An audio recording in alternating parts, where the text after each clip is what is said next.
Good evening mga kamangyan. Samahan nyo nga pala kami ni Commander. Iigib nga pala kami ng tubig sa gripo. Lagi nga pala akong miigib dito mga kamangyan. Libre kasi dito. Kaysa bibili ka pa sa tindahan, dito ka na. Napakamahal kasi ng isang container na tubig. 6 real, sayang din naman. Kung i-convert mo sa piso, aabot din siya na 90 pesos. Sayang di ba mga kamangyan? O di ba nakasave na ako. Andito na pala kami sa bahay mga kamangyan. Ganito nga pala ang buhay namin dito sa abroad. Kailangan din talaga matutong magtipid. Napakamahal kasi ng tubig dito sa Saudi. Mas mahal pa sa gasolina o krudo. Ngayon pa lang pala ako magbibihis mga kamangyan. After ko kasi sa trabaho, pag-uwi ko sa bahay, niyaya agad ako ni Commander, may give na kami ng tubig. Nagmamadali nga ako sa pagbihis ko. Pupunta kasi kami ni Commander sa grocery store. Wala na kasi kami masahin kaya kailangan ng bumili ng bigas. Problema kami ni Commander kung paano kami makakapunta doon. So, lilipad na lang kami dalawa.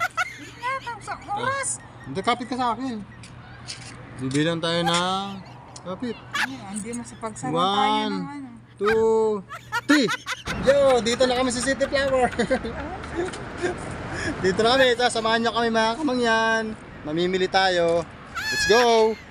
Grabe ang magic na yung mga kamangyan, di ko kinaya yon. Napakabilis, nandito na agad kami. Dito nga pala namimili ang mga Pilipino. Kompleto kasi sa paninda ang grocery store na to. Dito mo na mabibili ang mga pagkain hinahanap mo. Isda, baka, manok, gulay, nandito na lahat. Oo, nandito na nga lahat. Kahit nga prutas, kompleto yan, nandito na rin, mayroon na din dyan. Iba't ibang lahi nga ang namimili dito mga kamangyan. Kahit nga bigas, meron din dito mga kamangyan. Wait lang, magbabayad muna kami sa cashier mga kamangyan. Grabe no, daldal talaga ni Mangyan. Isda nga sasanga lang pala ang bilhin namin ni Commander. Yun lang kasi nakayanan namin. Okay na 1 kilo, pang 1 linggo. Lipat nga pala kami sa kabilang tindahan. Bibili nga kasi kami dito ng 1 kabang bigas. Wala kasing 1 sakong bigas dun sa unang grocery pinuntahan namin. Family store nga pala, itong pangalawang grocery pinuntahan namin ni Commander. Meron din kasi dito mabibili mga pagkain Pinoy. Wala kasi dun sa unang tindahan pinuntahan namin. Kaya titinginan din kami dito ni Commander kung ano pa mga kailangan namin na wala sa kusina. Dito ko nga ang narasang bumili ng isdang sa frozen. Mga nga si Commander na frozen na tilapia. Pwede naman yan, wag lang binasang binasa. Wag lang yung may amoy.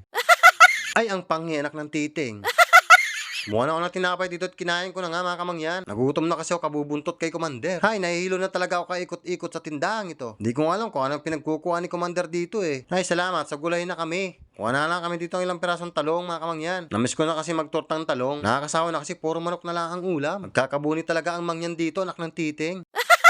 Mukhang masyushort pa yata ako. 100 dry lang kasi ang nasa bulsa ko. Nilagay na ni Commander ang talong sa plastic. Patitimbangan nga namin pala dito kay Mekos Mekos. Magkano inabot ilang kilo bang talong na to? Kamukhang kamukha niya talaga si Mekos Mekos insan. Ayun na nga mga kamangyan, dito na kami sa cashier. Diyos me yun, dami pinamili ni Commander. Bumili na kami, 1 kabang bigas mga kamangyan. Mas naisip ko kasi mga kamangyan, mas makakatipid. Pag 1 sakong bigas na ang binili namin. Mas mahal kasi pag per kilo lagi ang bibilin ko. Dahil nga medyo malayo ang bahay namin, hindi ko naman kayang ilagay sa likod ko ito mga kamangyan. Hindi rin makakalipad si Mangyan. Sobrang bigat nito. Dito na pala kami sa bahay mga kamangyan. Ay nga, tinaksi ko na nga lang itong bigas na to. 10 real nga pala binayad ko sa taxi na to. Okay na? Wala nang practice ang mga sa pagbubot ng bigas. Feeling ko mababali yata ang buto ko. Talagang hindi na talaga sanay bumuhat ang Mangyan. Akalain mong 40 kilos din pala ang bigat ng bigas na to. Akala ko nga mga kamangyan 50 kilos. Asan kaya napunta ang 10? After nga namin mamalingki mga kamangyan, dali-dali naman ako nagbihis. Magluluto naman ng ulam si Mangyan. Piprito nga lang pala ako ng itlog dito. Yan nga muna ang ulam namin ngayong hapunan. Sa mga oras ito ay alas 12 na madaling araw mga kamangyan. Kaya minamadali ko na nga ang pagprito ng itlog. Yan nga pala ang ulam namin ngayong hapunan. Buti na nga lang may tira pang pansit kaninang tanghali. Nagbalat at naggayat na din pala ako dito ng mangga. Buti na nga lang, binigyan nga kami ng kapitbahay namin sa Tisusan. Bira kami makatikim dito ng mga prutas. Ang mahal kasi dito ng kilo ng mangga mga kamangyan. Samahan nyo kami mga kamangyan. Kain po tayo ng hapunan.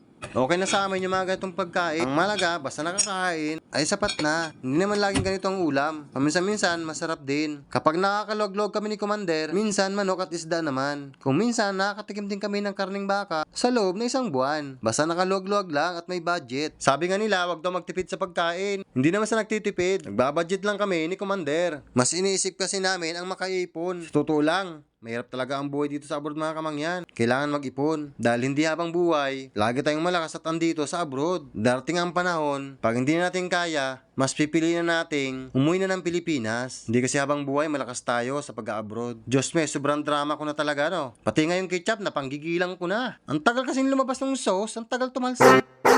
Grabe, nakakagigil ka talaga ketchup. Iniisip ko na naman ang bukas mga kamangyan. Ano naman kaya ang lulutuing ulam? Di pa nga ako natatapos sa pagkain ito. Pagkain naman ang iisip. Pagkatapos nga pala namin dito kumain, magpiprepare naman kami sa paglilinis ng Commander.